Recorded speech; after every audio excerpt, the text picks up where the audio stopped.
one grandmaster by the name of Halas has found this opening. E4, E5, and then pawn to D4. Gambiting a pawn in the center and then moving forward with pawn to F4.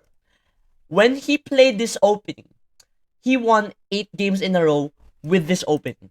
And so folks, that is what I'm gonna teach you today. And believe it or not, for humans, this is an 88.9% win rate. Or most of the people will try to go knight to f6 and develop their knight and try to protect this pawn because it is being attacked by the queen. And we're gonna go knight to f3, developing a knight, developing the bishop for black, and then we're gonna go bishop to d3. This is already kind of a disadvantage for black, the pawn on d4, because it is blocking black's bishop over here, which remains inactive because of the pawn on d4. Knight to f6, developing the other knight, and we are going to castle over here. And so if they also castle, which a lot of people again will do, they are completely kinda lost because of this move, e5. We push the pawn on e5 to attack the knight on f6. Knight on f6 must move. So folks, if the knight goes to d5, we are free to do and go for the Greek gift sacrifice. The Greek gift sacrifice goes something like this. With bishop to h7, sacrificing your bishop so that the king comes out. And so if the king comes out to take your bishop, we are gonna go knight to g5. And so the king is very exposed. First of all, if the king goes to g8, the only thing that they could possibly do to escape this mate is to take the knight, but nothing. Because after rook to 8, e8, queen to f7, we go back here to the scene of the crime, and then the king will go back here. But now there's a difference. We can go here, and so after this move, they will go here, and we will go here. So they have to move the king yet again, and it's the last spot. King to e7, that is mate. There are a lot of bridges here, not just mate in 15. I've already showed you mate in 15, and so let's move on to the other lines. There's another line over here, bishop to b4. We are gonna go pawn to f3, cover the check with the pawn, and try to attack this pawn. And so if they take our pawn, we're gonna go and take it with a knight and develop a piece. If they try to take it again, because a lot of people might and do because of the fact that we will have an isolated pawn, because after pawn to d6, we are gonna go bishop to d3 and develop peacefully. The natural move over here for black is again to try to develop the knight on f6, and we will go castle again. We get the same exact position, this rook over here. If they also castle, we're gonna go pawn to e5 again and attack the knight. And it's very easy to memorize this opening because of course you're not only taking the king side, you're also trying to go e5 most of the territory. And so if they go knight d5, we are gonna go to the same process of bishop takes pawn on h7, they take back again knight to g5. They will have a very tough time here to try to stop mate. I wouldn't recommend this again because instead you go for the knight and you will still have a winning position. Look at this setup over here, it's very powerful. Your rooks have open files in the board, and these pawns are already gonna avalanche the king. So folks, in this line, there is another line. Instead of castling, and so they will try to go for the move bishop to g4 instead. They will try to pin our knight, and if we move our knight, our queen is lost. But there's another fatal flaw. Because if we go pawn to e5, the same move, which is easily recognizable, they will take the pawn on e5. We will take back. Now, as you can see, we're still attacking the knight. They can take this because if we take back, they will take our queen. So if they go knight to d5, we will go bishop to f4, attacking the knight. They are attacking us.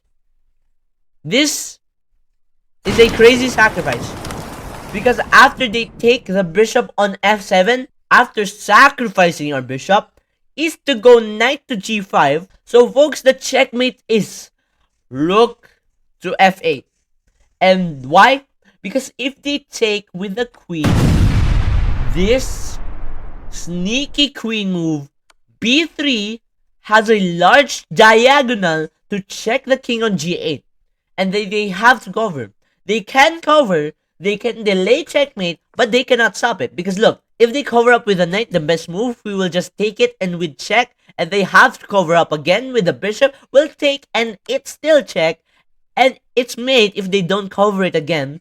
And so if they go here, this is lost for them because it is made after we take the queen on f7 and the king has nowhere to go and it's checked.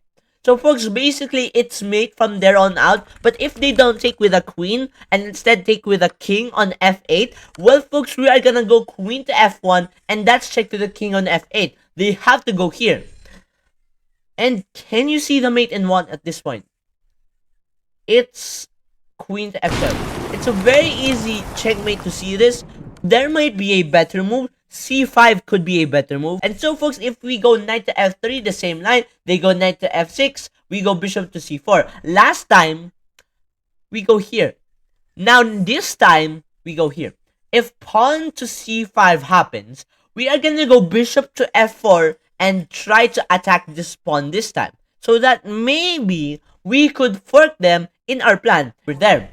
Instead, they might go pawn to d6, try to prevent our pawn from pushing. And so if we go, and so instead of trying to push, we are gonna go castle over here. Because again, we're still gonna avalanche the king. Knight to f6 here is the most obvious move for black. We're gonna go knight to g5, and for some reason that results into a fork of the queen and the rook. And that is a big advantage for black if they don't do anything about that. And so, they have to go bishop to e6, the best possible move, and we'll take it, and they will take back. And so in the long run, we will have this very, very powerful knight, or maybe you can even do it backwards, like knight takes here, knight, pawn takes here, and then bishop takes here. We have a very, very powerful bishop. And so this is the best move and best response for the computer. But I like how just the knight goes there on the e6 square. But it would be more efficient though if the bishop were on e6. And so folks, if they don't do that though, this will be a fork. So they cannot do anything about it but go bishop to e6. And they're gonna be losing a pawn and the game is balanced. But they don't want that because of course, there might be a better move for them after we castle. There is bishop to g4, which is a pin again to the knight or the queen. Keep in mind, this has happened twice. This is a pin to the knight and the queen. Last time we did the trap. Last time it's a different line where the bishop is here. But folks, this is a different line. What do we do here? So we're gonna go not push the pawn because the pawn is still here and the knight is not here like the last line. So instead of going there, we're gonna go sacrifice the bishop on f7 again. So this bishop sacrifice is very useful. Another thing to memorize because it has happened a lot of times already. And so if they take it, we are gonna go and do this. Now, they're not attacking our queen. It's more likely that we're checking them and we're attacking their bishop. So now, folks, we have the advantage. But, you know, they could go here, right?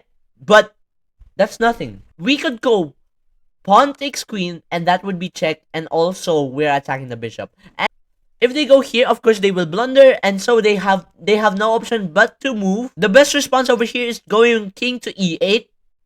We are gonna take the bishop, and now we have plus 6 points of material, and it's impossible for you to lose because of the fact that you got plus 5.9 points according to the computer. So I think those are all of the lines of this opening, and very aggressive.